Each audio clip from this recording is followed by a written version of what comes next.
What's going on, my friends? Welcome to yet another episode of FDL Presents, the Zach Rocheleau podcast. And today's episode is something that you guys have requested for so long. And after hanging out with her at the LA Fit Expo a couple weekends ago, we made it happen. And today's guest is Evan Childs. You guys might know her on Instagram, Evan Childs Fitness.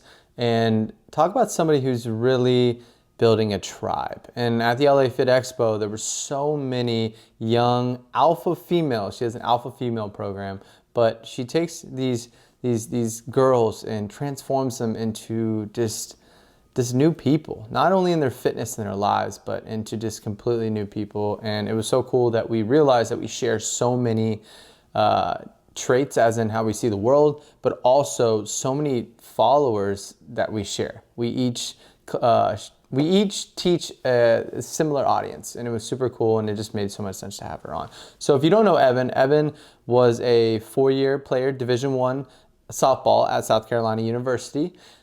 She also has a very, very, very popular Instagram account, and she is a social media influencer who is focused on making a bigger impact on the world, especially in the female demographic. And overall, she's just an amazing person. And in this interview, you're gonna learn a lot. And in this interview, you're gonna learn a lot. And the first thing you're gonna learn is why during Evan's junior year of college, playing softball, Division I, why being benched was actually the best thing that ever happened to her.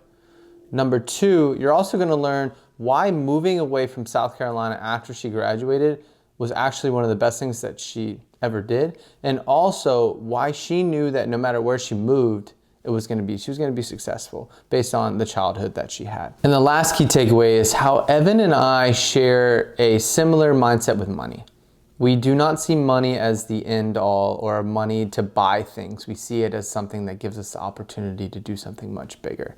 And you're going to learn in this episode how me and her share the similar mission and how we want to use our money in the long run. So I'm super excited for you guys to listen to this interview. It's truly an amazing one. And before we start, I want to highlight 3 of our sponsors: Enlightened, Protein Cookie Company, and One Bars. So before we get into the interview, please leave a 5-star review. It helps us so much. It gives us that notoriety on iTunes, so where somebody who's not even searching for us will actually be able to find us.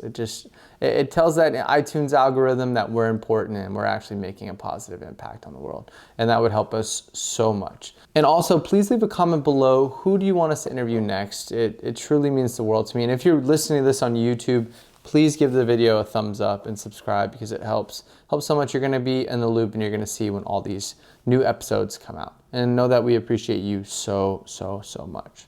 Let's get into the interview. All right, everybody. Thank you so much for tuning into another episode of FDL Presents, the Zach Rocheleau podcast. And we have the amazing Evan Childs. You guys have been asking for this for so long. Honestly, Evan, I've been getting messages about having you on for, it's been crazy. And especially whenever we were hanging out at the LA Fit Expo, I swear every person that came up to me, they were like, yeah, I just saw Evan, and then I was like, oh, I gotta come see Zach, and I'm like, whoa, there's so much overlap here, and it was just super cool. And then obviously when we were hanging out a lot at the expo, it was just good vibes, and it was about time that we had this sit down and we actually recorded this podcast, and I'm super excited for everybody to listen to this. So thank you so much for coming on, Evan. Yeah, dude, thanks for having me. I think one of the reasons is because we both believe in the same things. So a bunch of the girls that I coach or even associate with or whatever, we're all flexible dieters. So we all follow you like, all right, what's he gonna make next? That's cool. I really appreciate it. It's just I'm super fascinated. Obviously, I've read a lot of books in my life, and there's a book called Start With Why by Simon Sinek. Mm-hmm. And it was a book that really changed my life. And it really taught me that people don't buy what you do. People don't buy how you do it. They buy why you do it. And Right. it's unbelievable. People buy you as a person, Evan. And they buy me as a person. And that's why I think we vibe so well, is we wear our why on our shoulders. We don't promote a why that's not super obvious that it's true.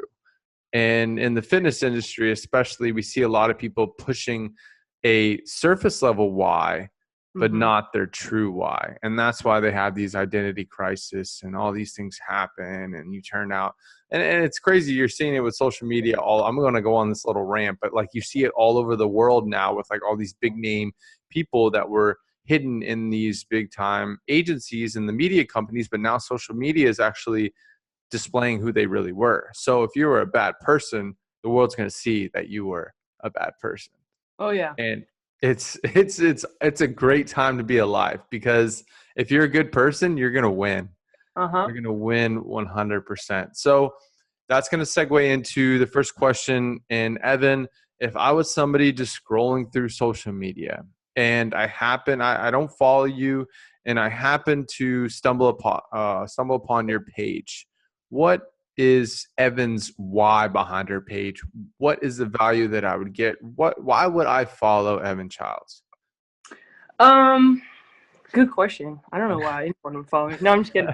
So what I try to do is just provide value in every post, or sometimes you don't think about it, but the overall what I want everybody to get is just value out of it. Whether they see my page and they see a slightly big following without any butt cheeks and stuff like that, people can say, "Oh, I can do that without doing." Oh, I need to preface this whole podcast with there's nothing wrong with those girls. I'm friends with some of those girls. Mm-hmm. Just not me. I like being outside of that box. And it just shows that you can be outside of that box and still do something in the fitness industry. You can still make a dent.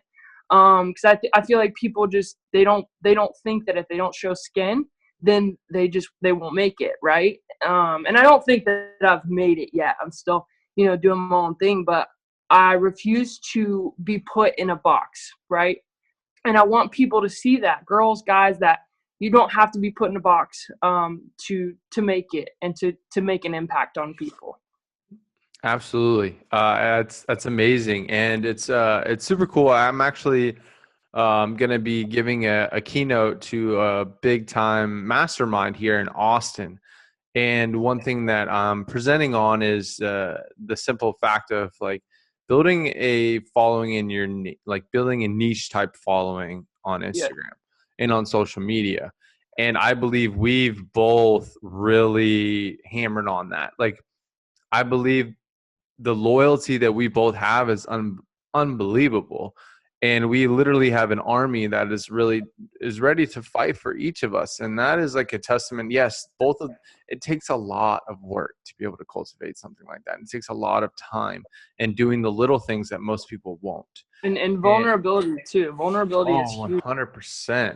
100%. And one of the things I'm presenting on is the simple fact that like you just have to literally be their best, like literally be their best friend, like being vulnerable and being relatable, and doing, answering every comment, answering every DM, but doing it in a way that's like I'm actually answering it. I'm not just Yeah. doing it to check off the box that I answered it. Right. I'm And it's doing not it. a robotic answer either. Yes, 100%. And that's hard.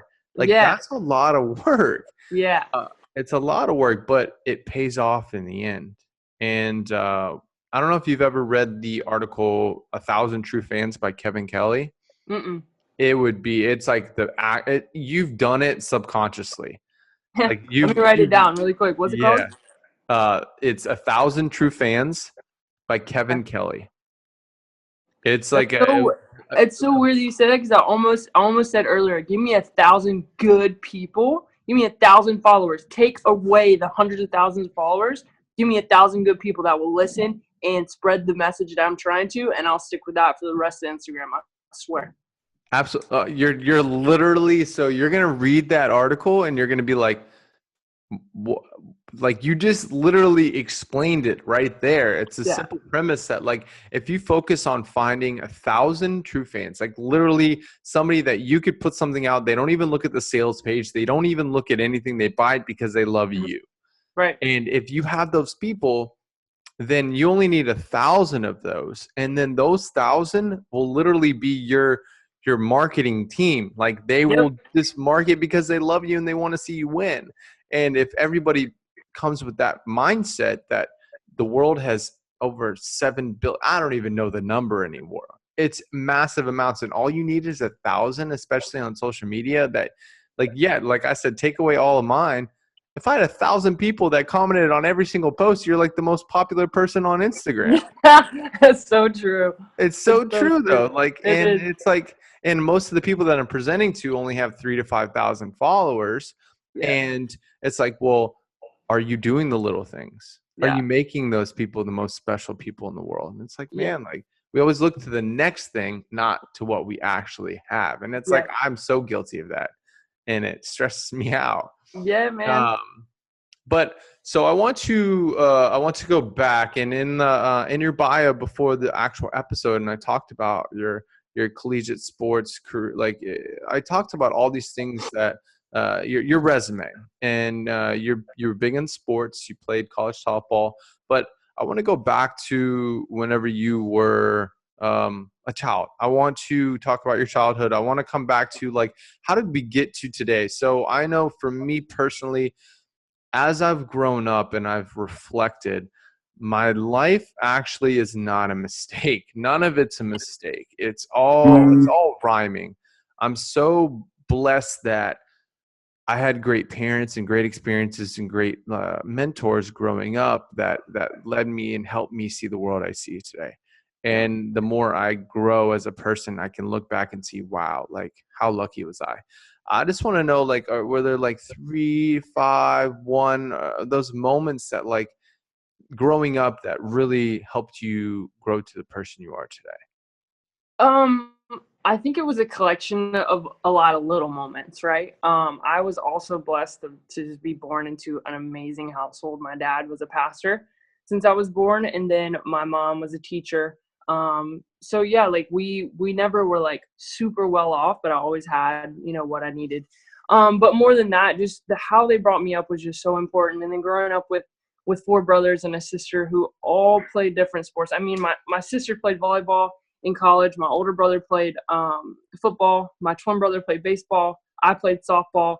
Youngest brother was into tennis. The one above him was into golf. We were just like everywhere all the time.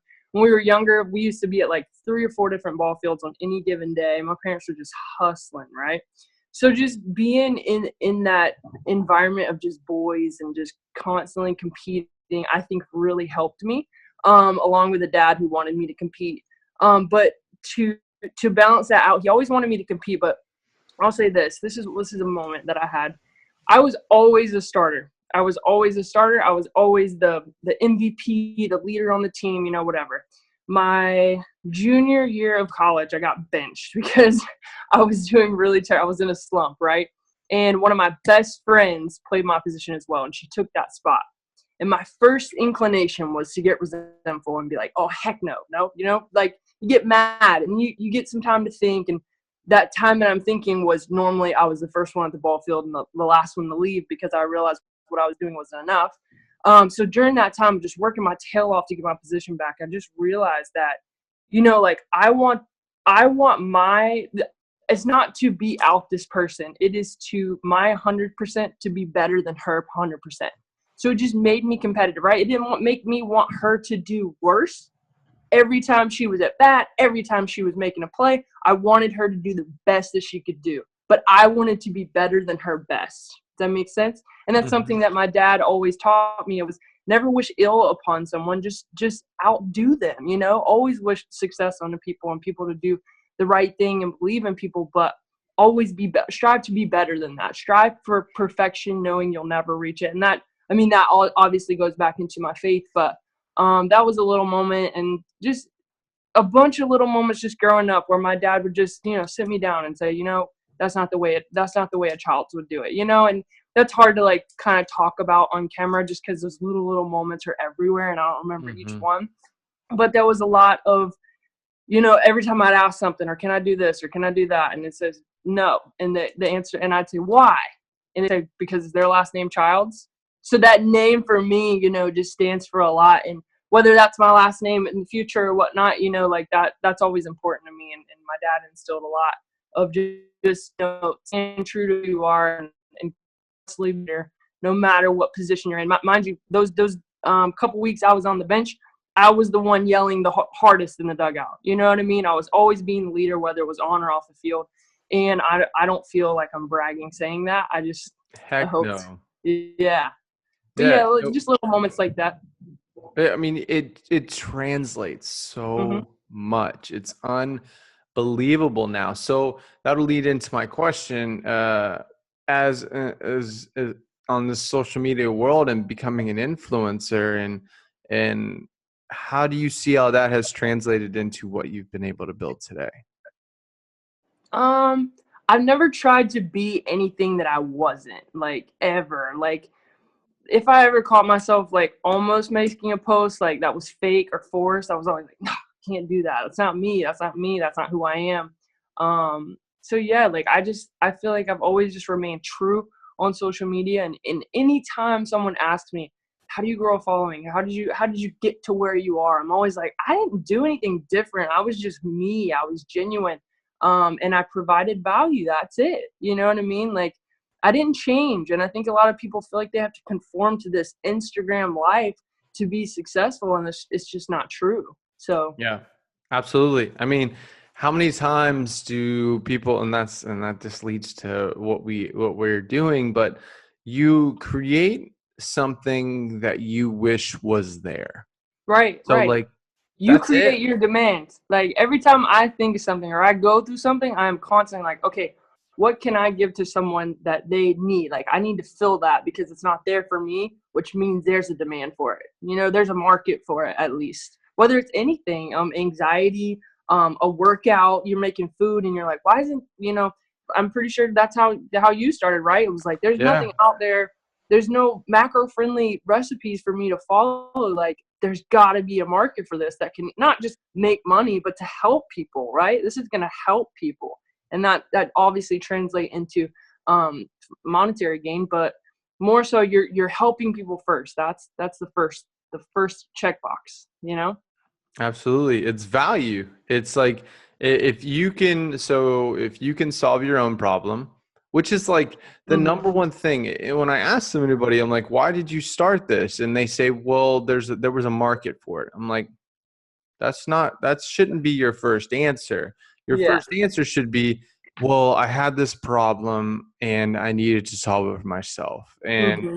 when I hear that, I'm like, okay, there we go. Like that's but if you start with the monetary value first, you're not going to reach your potential because you're not You solving. you you actually might, but it will never fill up your cup. You know what I mean? Like I can make an awesome new shaker cup, right? And I'm like, oh, people love shaker cups that use it. But if my heart's not in it and I'm not using it to help people, I'll make Yeah, some quick cash from it. But it is what it is. And like, cash is not king to me. You know what I'm saying? absolutely. Absolutely. Yeah. And like that's such a big thing. It's like money is never going to be anything that I believe either of us drives what we want to do. I think we both have this feeling inside of us that we want to do something bigger than ourselves. Like and it's like we're so motivated to be able to obviously make money to facilitate this bigger thing we want to do in our lives. And Right. Let me switch it back on you. I know you're supposed to be doing all the questions, but when people ask you, okay, Zach, well, why do you charge for that? Because I'll do that sometimes, and I'll make a post about how money's not everything, and people are like, okay, well, why do you charge $300 for your alpha female program then? Why don't you do it for free? So I want to know your answer on that, and then I'll give you mine. Absolutely. So money makes people better. Money brings out the true person inside of you. So people say that money is the root of all evil. I do not believe that 100%. I just believe the more money you have, the Hmm. more you are going to come out. It's going to showcase who you are. So if you're a really good person, more money is going to allow you to be a better person. And I believe that. So for example, if I'm putting in X amount of hours, like hundreds of thousands of hours into becoming the best person I am. And I need money to live. I need money to facilitate this growth. I need money to put me in a position to where I have peace of mind. I have money to where I can start saving for my future family and my future kids. I have money that I can put away to save for a future foundation that will make change in this world I want to see. I have money. Do you hear money ever coming like so I can buy a nice car or I can Yeah. buy that's not it at all. It's because I want to, and it's with Martin Luther King Day the other day. I want to be able to make a change that people are saying, holy crap, like we can't forget this person because he made a change in this world that is going to last way past his life. Yeah. And so when people ask me, why do you charge? Well, because I've put in so much work and effort to be able to provide value like I do. And I have to make money in order to be able to fund me to become better and better. And I have to make money for me to make a better, bigger, massive difference in this world.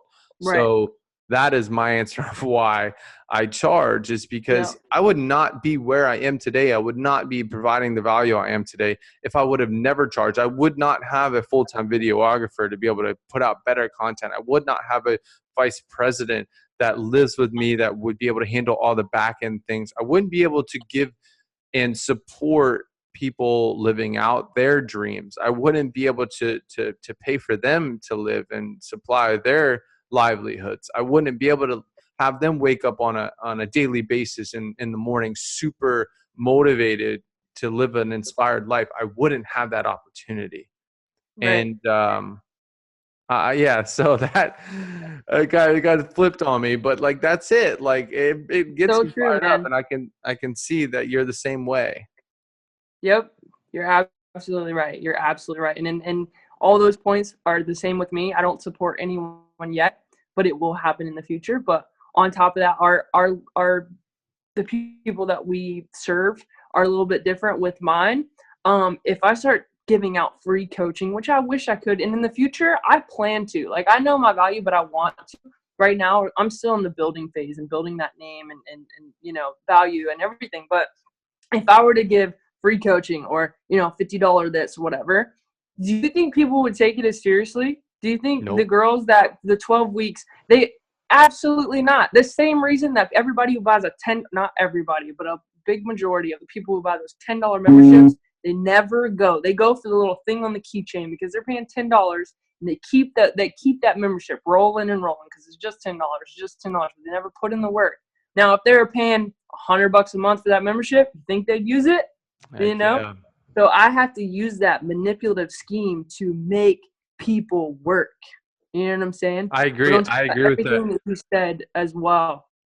I agree. I agree 100% with that. Like it's like with anything, it's the opportunity cost. If the opportunity Yep. cost is high, then if you do take action, you better. So we have this like this feedback loop. So we live in a society where we're constantly having to weigh the pros and cons, and that is simply opportunity cost. So if I spend $100, like so, say for example, if I spend $300 and I become a part of your program, in my mind, the return on investment is going to be more than $300. Right.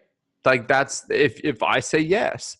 And Right. with most people, if the opportunity cost is only $10, it's hard to be like, well, I mean, I'm okay with taking a loss. But if Yep. that opportunity cost is so high, then you're going to maximize and actually take action on that and actually get a return. And it's like this little threshold, like there's this like perceived, like, yeah, if you stay in that little watering hole of 10 to 20, like $10 like that, then you're going to lead the risk of people not taking action. But if you Right. have that higher, you're going to get a higher qualified, higher motivated person who wants to change their life, and they're willing to do a higher opportunity cost because they're going to put in the work to get that return on investment. Right. Exactly. And then, obviously that supports me. I have, over 500 girls apply. I obviously don't take that many. I would spread myself too thin.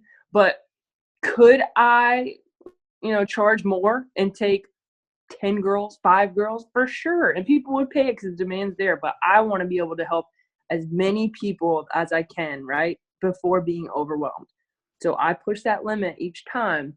But, anyway, sorry I got off topic. I was just No, ranting. you're good. That was cool. That was cool. Like, I'm glad I got to answer that question because it's something that like I am asked a lot about, and Yep.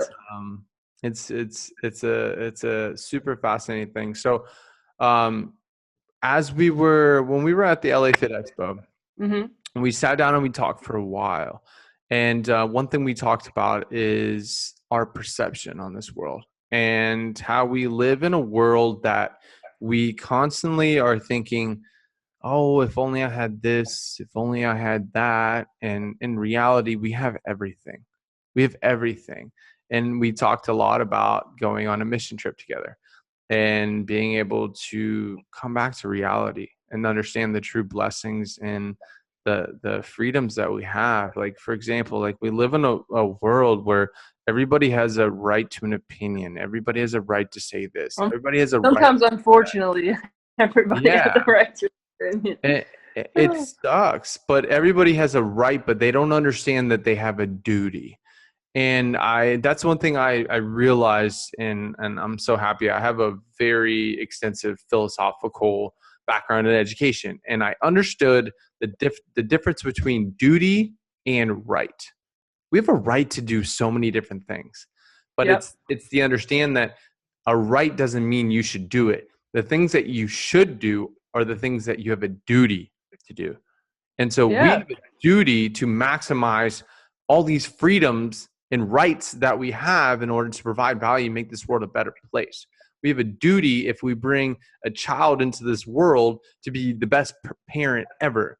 We have a duty to work and make money to be able to support that family. We have a duty to be able to give back and help people who are in a worse position than us.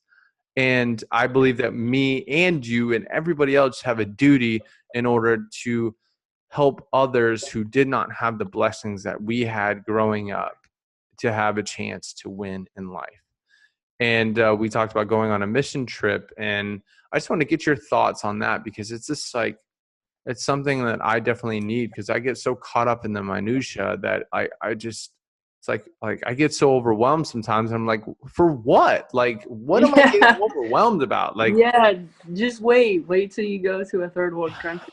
Just you just see things differently. And I'll say that one of my favorite things about myself, and don't let that sound like I'm bragging. One of my favorite things about myself is I am always grateful. Like, legitimately, every time I get in a shower, and this was before my first mission trip, but every time I get in the shower, I'm like, I have running water over my head. I could drink it if I wanted to, like those are things that go through my head. Every time I see a water fountain, I'm just like, wow, because I know what is out there, if that makes sense. So like, yeah, so about the mission trip, I'm surprised you haven't gone on one yet. It will just completely, it's not going to change your mind because you're already there. For a lot of people, it completely changes their perception.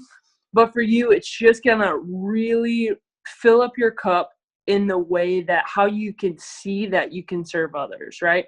Because we always hear you can go and you can do this and blah, blah, blah. But until you're there, until you are cleaning kids' feet, until you're loving up on women that you've never met, like hugging on people and just loving them and just not even speaking the same language, but you just get it, right? People just want to be loved.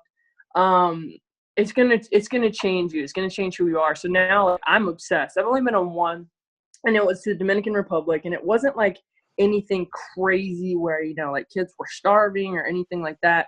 I don't even know if I could physically handle something like that, emotionally handle something like that actually, but I want to work my way up there. But yeah, like it's just such an experience that I feel like everyone should have, and we talked about not because it's just for the experience, but because of the service, right? So like a lot of people want to go and they want to get what they can out of it, right? They want to be like, hey, like I want to do this to make me feel better, and I want to do this so I can tell my friends at home, and I want to do this. And if you go into a mission trip like that, you're not doing it right. You should go with the mindset of, I just want to serve. Like whatever I have to do, just let me serve, So I talked a little bit about like what we did there, and we painted some houses and we dug some water lines and stuff like that. And you could just tell like the people who were just in it and just wanted, literally, you could have told people, hey, there's a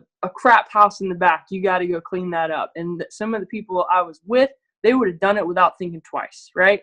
But the people who, you'll be able to call out the people who went for them, who went for themselves, right? Because they're like, whoa, like I didn't sign up for that, You sign up for everything when you go do those things, and you should be willing to do it all. You know what I mean? But no, I'm excited for you to go on one, whether it's with me or not in June. You got to do it, man. I'm all in. Like, it's just like one of those things. Like, we get so caught up in, like, we wake up, and we talked about this. We wake up in the morning and we think, oh, okay, like I got to do this. So, but when do I need to do this for myself? When do I need, oh, I'm going to eat at this time. I'm going to go to the grocery store and get food that's readily available. I'm going to do all of this stuff that's for me. And yes, Yeah. like, we do a lot of things for others, but like the moment where it's literally like life or death for these people, that they need help, it's like, whoa, like it's perspective. Like, we Yeah. are like, and I believe that we all feel pain, and pain is so relative. We all feel struggle is so relative, but it's relative to what we've been through. And literally, it's as simple as giving one of these kids a pencil is probably the best thing that they've ever gotten in their lives. And Yeah. for us, like, we're given a pencil and we're like ungrateful as hell, like, because our perspective's different. It's not like it's a bad thing, but a pencil to them is like a PS4 to some Yep. kid here. Like, it's wild, and our problems are so perceived, it's unbelievable. Oh man, I think about that all the time. I think, and you think about, like, you have those moments when you do things like that, or you go through like a tragedy or something big that happened in your life, and you're just like, you hear someone complain about it, like the next week you go through something, and you're just like, what? Like, if you hadn't gone through that tragedy, you would be like entertaining that idea and be like, I can't believe that happened, or I can't believe that's happening to you. But once you get that perspective, you're just like, why are you even say it out loud? It's so minuscule. Like, why? Like, I know. But I enjoy having those moments. I enjoy having those, like, this is nothing, because then the big things that I go through seems like so small. So it helps me be grateful and happy through my life, no matter what I'm dealing with. You know what I mean? Mm-hmm. Well, it's funny. It's like this feedback loop. Like, I like where this podcast is going, because it's like it's gonna hover around like gratitude, but it's the idea that, like, our perceived setbacks are actually the things that make us the most grateful. And it's Yep. like, and if we think back on our lives, like all these things that happened to us, in reality, the things that we remember the most, that have created a gratitude in our hearts, are the things that actually were the worst things at the moment to ever happen to us. But then when we look back in hindsight, they slowed us down and opened up a new chapter for our lives and send us in a whole new direction. And in reality, it sucked at that time, but now that we think back, we would not even be anywhere close to where we were without those things actually happening. And like, You're absolutely right. for me personally, I want to hear what was like that one thing that you think in your life that happened that, like, I know you touched on getting benched your junior year. Was there anything else that happened at any point that you at the time you're like, why me? Why? But in reality, you look back, you're like, oh wow, that was loud. Sorry. No, you're good. Messages. Scared I should me. have turned off. It's You're good. But in reality, you look back and you're like, man, like that was a turning point in my life. That was actually the best thing that ever happened to me. Um,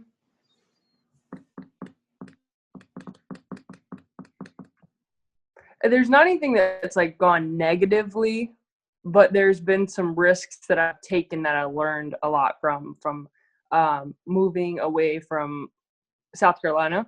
I grew up in South Carolina, went to school in South Carolina. So after I graduated, I was like, I need to get away. I don't want to go all the way to the West Coast.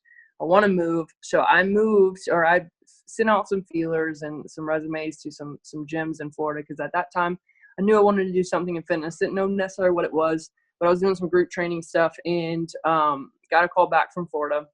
Long story short, I moved to Florida, not knowing anyone. I left all my friends. I left all my family. I just moved because I felt like God wanted me to be uncomfortable and just do it. You know what I'm saying? Like, you just know that feeling where you're just like, Yep. I don't know why, I just gotta go. You know what I'm saying? And that's something that happened to me, that for the first year I struggled because I didn't know anybody. The only people I hung out with were the people that I worked out at the gym with, and that was one guy who's still like one of my best friends, and his dad, who was the GM. Like, we just kicked it for a full year. I didn't I did my own thing. But during that time, I was like, why'd I move here? Nothing's really changing. And then through that time and having that alone time and that self-reflecting time and growth on self and knowledge, I started doing some online stuff. I started really discovering what my body could do and what I could help others do through training, personal training and stuff. So that's when the online business started. That's when I started doing meal plans and workout plans and stuff. So fast forward through all that 1 year of, man, like, what the heck am I doing? Why did I do this? It turned into the greatest blessing. Like, now I'm here. I truly believe I am here where I am today because I made that move to Florida. I mean, that's like that. The move is like such a common denominator for so many people that I know. Mm-hmm. It's unbelievable. So like this mastermind that I'm talking to, like my good friend Amanda Bucci is actually flying in from LA to speak at it as well. And like she just moved to LA, like had nothing.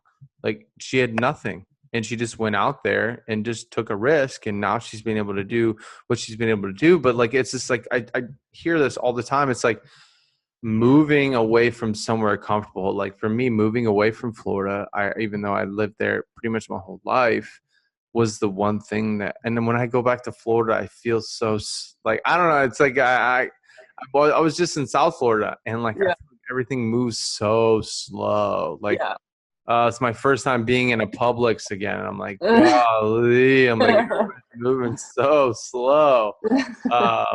And I just like, yeah, like the move, it's just a whole new environment. You feel uncomfortable, but you feel alive. Right. And you just have all these new stimuluses and you just make it work. And it's super fascinating. That's it doesn't, I don't think we should say, I don't think you have to move to be successful or no. figure it out in whatever. But personally for me, I'm just someone who is a go with the flow. If my friends ask me to hang out, I go. Like, I am not that person who locks myself in a room and works for 24 hours straight. I can get distracted. Like, I am that person because I am such a people person. I need to be around people. That doesn't mean I don't need, my own time. But when I was in South Carolina, I was just doing the same things over and over every week, going out to eat with the same people and going to the same gym and working the same little job. And I just saw my life like that, yes. So, and that scared me, like the complacency scared me. And for other people, it's completely okay. And that's what their path was. That's what God's plan for them was, right? So they find their husband or they find their wife and they have babies, and that is their life and they love it. And that's their path. But for me, I always felt out of place with that. Right. So I always knew that that's not what I'm supposed to do though, So it could have been Florida. It could have been Arizona. It could have been anywhere. I think that I would have flourished because I was able to just have my own time. Right. And just figure it out and kind of find, I say this a lot and I did an Instagram story on it the other day, but purpose is huge and people freak out because they're like, I don't know what my purpose is. I'm 28 and I don't know what my purpose is. I'm 32, whatever. And a lot of reason that you haven't found your purpose is because you haven't tried things. You haven't done the extracurricular activities. Just figure out what the heck you like, right? So many people are like, I don't know what my purpose is, but they've been working the same job for 7 years, not doing anything in their off time, not, trying to branch out or anything. And it's tough. I know because I know when, right after, I was really lucky to find my purpose very early on. And I feel like when it was put on my heart, I just knew, right? But a lot of people don't get that. A lot of people don't ask for it and look for it like I did, but a lot of people don't get that. So I understand the frustration, but people just have to they have to go, they have to dig, they have to find. And a lot of people they just don't, and they end up being, late older age, and they're like, man, like, what did I do with my life? Like, what was I here for? Yep. Correct. I agree 100%. Like, we don't know what we don't know.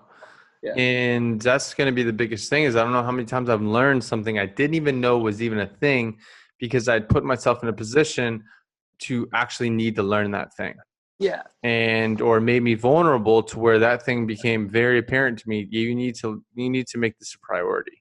And I'm learning that on a daily basis growing this business. I'm learning on a daily basis. Like, it's either that you're constantly being asked for something by your team, or there's something that comes up that you need to figure out how to tackle.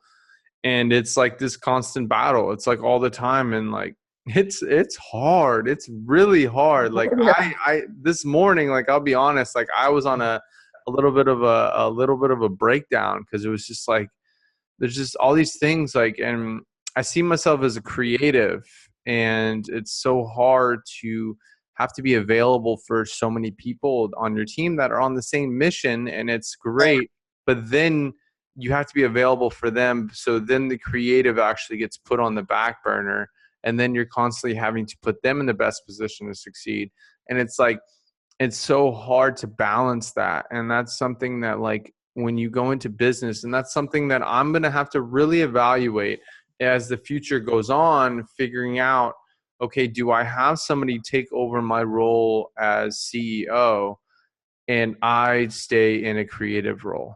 Do I really think about that? Because I'm constantly sacrificing creating new content because I'm having to help my team, I'm helping to put them in the best position to succeed. Mm-hmm. So do I replace myself as a CEO with somebody who can do it better than me, who isn't as much as the creative as I am, but is more of a practitioner?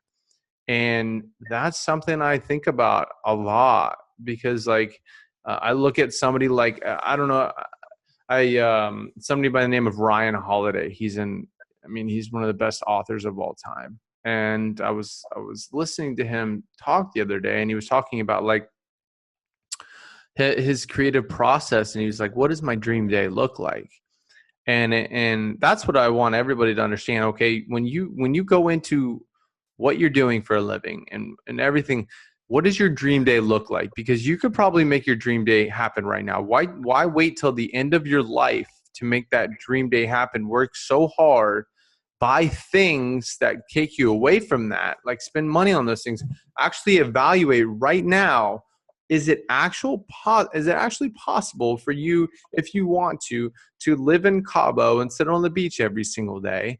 Like, is that possible? It might be, but look at a business that you can create to be able to do that. Or look at all these things you're spending money on that could actually be going towards you being able to do that.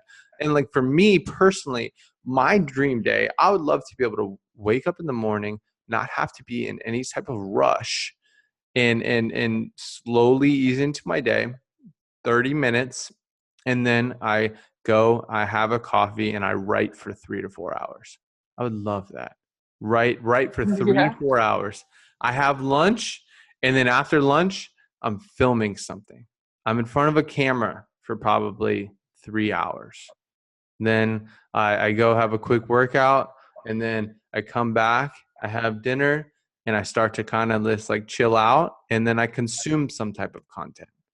I consume content for about an hour or two, and then I write a little bit more before I go to bed. Or I engage on Instagram. All that kind. That's what my dream day. I would love that.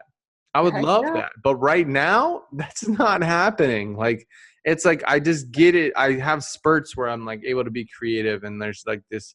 But if there's anything going on, especially with, okay, this is tax season for your business, like you're really trying to get everything organized so you can maximize and make sure the IRS doesn't come knocking on the door saying, hey, like, what's going on? Like, you don't want that. And so that's a super stressful time, especially with you, if you've had a business that's grown so much in a year. There's been so many moving parts. You have so many new members on your team. Like, it's stressing me out, as you can tell. But like, it's one of those things. Like, it's I think people need to start reverse engineering where they want to go. 100%. Ask Yeah. yourself, what does your dream life look like? And What then do you got to do figure to it make out. it happen? What do you got to do to make it happen? And so, like, what's your dream day look like? I was thinking this when you're talking, and I feel like I have two separate ones. So like my everyday, my dream, like everyday kind of day. Um, I'm really close, dude. I'm not gonna lie. Like, I'm really close. Like, I get to just like, I work for myself. I don't have anybody underneath me yet. So like, I get to wake up, answer some texts, answer some emails from my home. I can come to the office. I'm blessed enough to have the the funds to provide an office for myself and a gym. I don't have to come to it. I should, to kind of lock myself from away from the world, but I can get here whenever I want.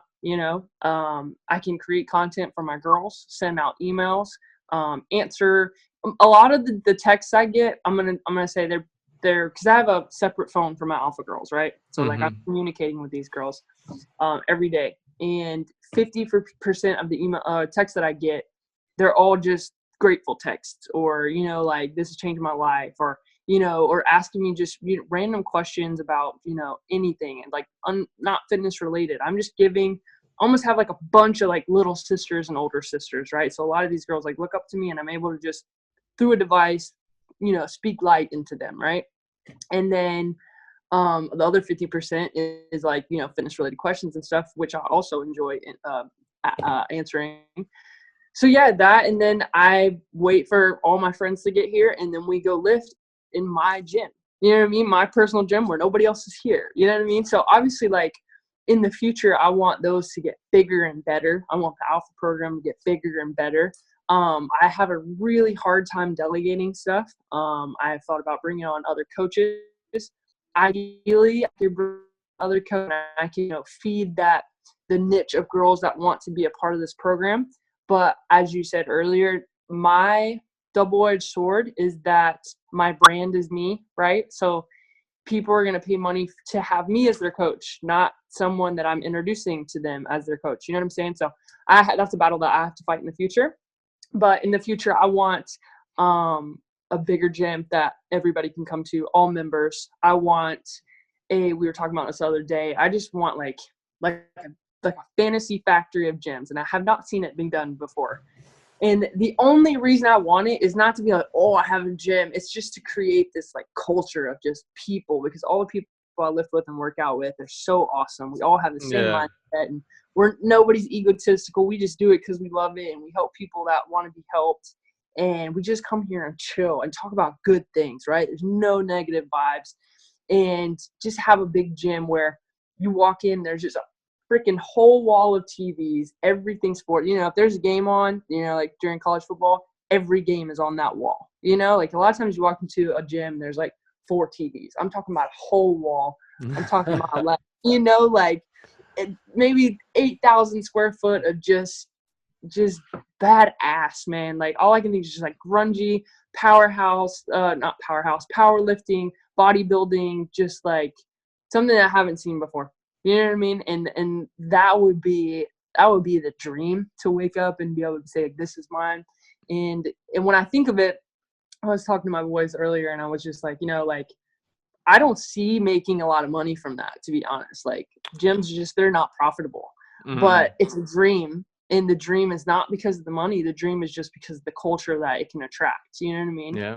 Well, it's something that, for example, instead of spending your money on going and doing things, it's actually something that like could make money to pay for itself. And so it's not a sunk cost like most people pay to have a vacation, or they pay to have nice things that actually distract them from the reality. Well, your reality is actually amazing. And then this is just something that could pay for itself, and it actually makes your reality even better. So it's like, whoa, like that's really cool. It'll enhance the quality of everyone's life. And that's what I try to do on a daily basis with everybody I encounter. It's just like, I want to enhance the quality of your life, whether that is in just speaking to you, whether that is something I can give to you. I want you to leave better when you meet me, and however I can meet that, that's what I want to do. But I feel like a really cool gym with a really cool atmosphere can make people excited to wake up. I know that sounds weird, but unless you've been there, you don't get it. But like, I really feel like, these young kids, that they need a cool spot to go to and hang out with people, and I don't know. But yeah, I do. I'm really close to living my dream days, and I've been really lucky to be able to do it for a little while now. And a lot of people are like, why don't you expand? Why don't you do this? Why don't you get more coaches and stuff? And I don't want to say I'm content, but I'm very happy with where I am right now, and that's not to say that I don't want to do some other things and get into some other businesses. But right now, like, I am just enjoying, what I got. I love it. I love Yeah. it so much, and it's so obvious. It's so obvious that you're Yeah. loving it, and it's you attract a lot of people because of it, and because like your vibes, and you're just a good person. It's super. Like as you're explaining this gym, I already know what's gonna happen. Like Yeah.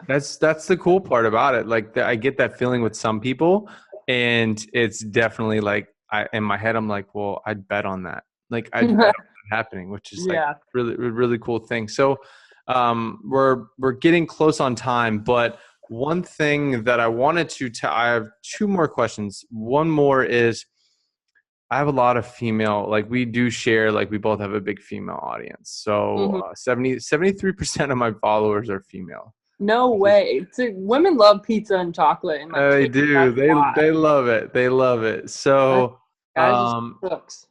it's awesome. So it's an amazing. I have an amazing community of women who want to better themselves.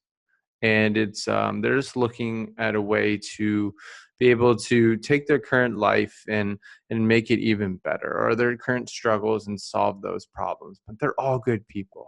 Hmm. They all are just good people. Like I don't have trolls, which is so cool. Like I don't have trolls, and I just have It'll come. really, huh?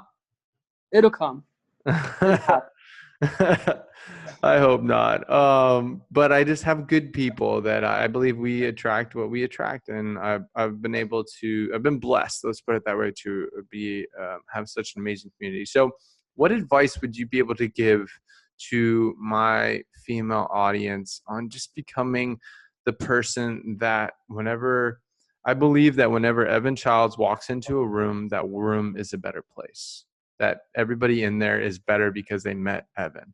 What is some advice that you can give to the females listening to this podcast on how to cultivate something like that?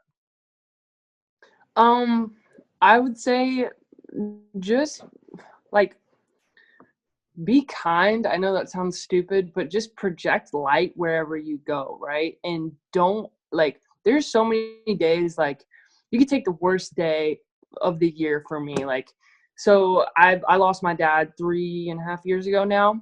And obviously that day comes around, his birthday comes around, those days. But I swear, like my friends have even said, like you don't show any like sad. You're not like on those days. You don't change. You stay very the same because I don't like projecting my feelings or my emotions if they're not positive onto other Hmm. people. And I Yeah. feel like a lot of people struggle with that, right? We all have those friends who, when they walk in the room, they're going to dictate how your conversation is going to go. And you can tell by their face, right? So I want to be that person when I walk into a room or when the girls are talking about walking to your room, people are so excited to see you and just be like, man, the next 20 minutes are going to be fun because Evan's around. You know what I mean? Like that is what I strive for. And I feel like if other people strive for that too, the world would just be a better place, dude. Everybody, all the guys I hang out with, they do a really good job of it. And that's why I keep them around. They could really, everybody has issues, right? And I know their issues, but they will come in here every single day with a smile on their face. Everybody hugs everybody and everybody's just happy and positive.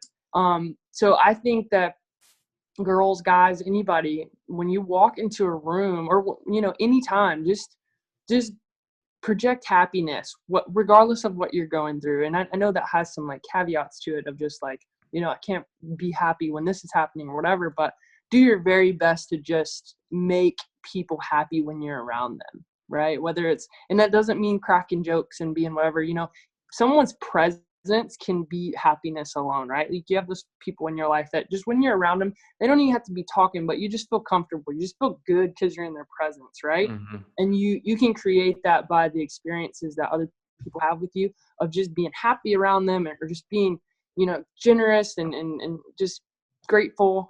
So yeah, I think it all sums up into just be kind. You know what I Yeah, mean? Just be kind. absolutely. Well, being present. So, like a lot of times when we're in Yeah. a room, people are talking to people, and then they're looking over their shoulder about like who Mhm. or what they're going to do next. Or it's like I think the best quality a lot of people can have is just be a good listener. Yeah. Like be a good listener and like actually be present, because a lot of times we live in a world where like everybody's in their selfish they're doing anything for their own selfish, it's like need. So if you actually become a listener and actually respond to something that is actually helping that person, Yeah. like and it comes down to like getting better every single day. Like have a common practice where like you are so excited to learn and be better, because not because selfish reasons, but because whenever you meet somebody and you're listening to them and they talk about something, you have more of an opportunity to be able to provide value to them, Mm-hmm. which is super cool. I think that's like, I believe everybody should want to become better on a daily basis. So then whenever they do walk into a room, they know that room is better off because they'll be able to provide value to it. Right. And that's, I think that's where true peace happens, because we then learn how to value ourselves because we know that we put in so much work to become what we've been able to become. So that's going to lead to the last question. So I think you've probably answered this over and over and over again throughout this whole interview. And I think everybody's already going to know the answer to it, but I got to set the stage. So today is your funeral, and there are thousands upon thousands of people in the stands, Wow. in the crowd. Just they're there to mourn your loss and celebrate your life. And there's somebody on stage. You have no idea who that person is. It could have been somebody you only met once, or somebody you knew your whole life. But their story is still the same. What would that story sound like to celebrate and chronicle Evan Child's life? So they're kind of like giving the The speech eulogy. The eulogy. on Yeah. the eulogy on what my life was, or what my. What would you, so just talking about the kind of person that Evan Childs was, Okay. no matter if they Gotcha. only met you once or they knew your whole life.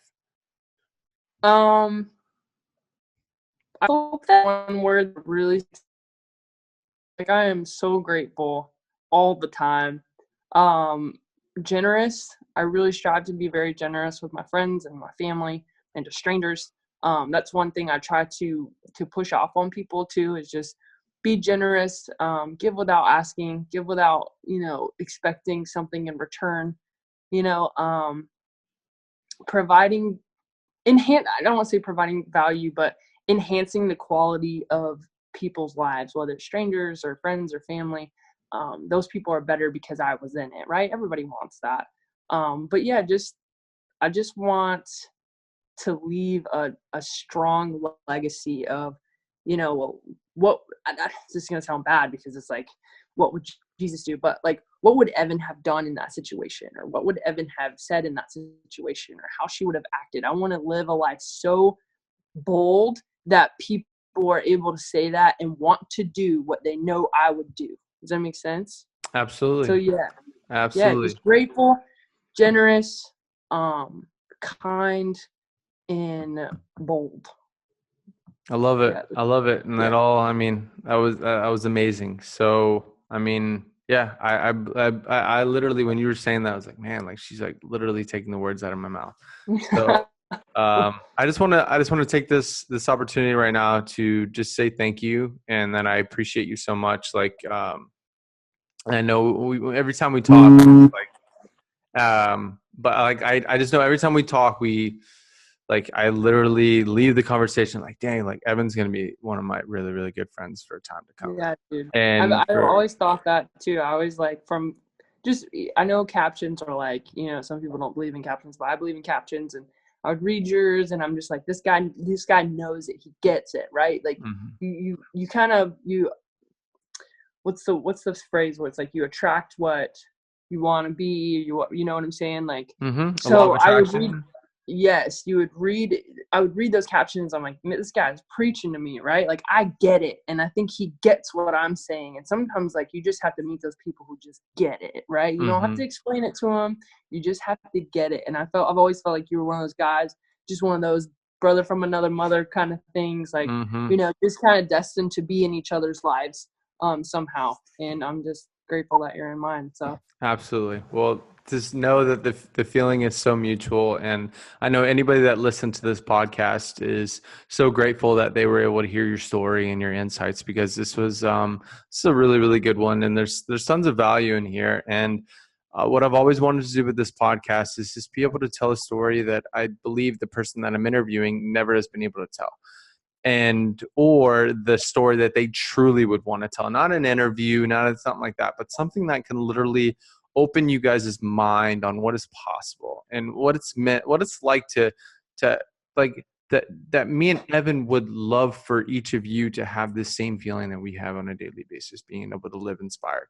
Like that's, I would believe that's the one thing that we want for you guys. So just take everything that we talked about and just apply it as best you can. Remember that mindset and gratitude and perspective are all those things that are going to shape the way you see the world. And if you see the world as a good place, if you know that this world is inherently good and you project that everywhere you go and you give people the benefit of the doubt, you're going to attract more people like that.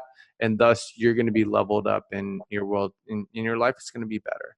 And just know that you are in control of that. You're not in control of a lot of different things, but you are in control of that. And just know that me and Evan have your back 100%. So I just want to thank you, Evan, so much for coming on today. And we appreciate you so much. Yeah, I appreciate it, dude. I'm happy to be on here.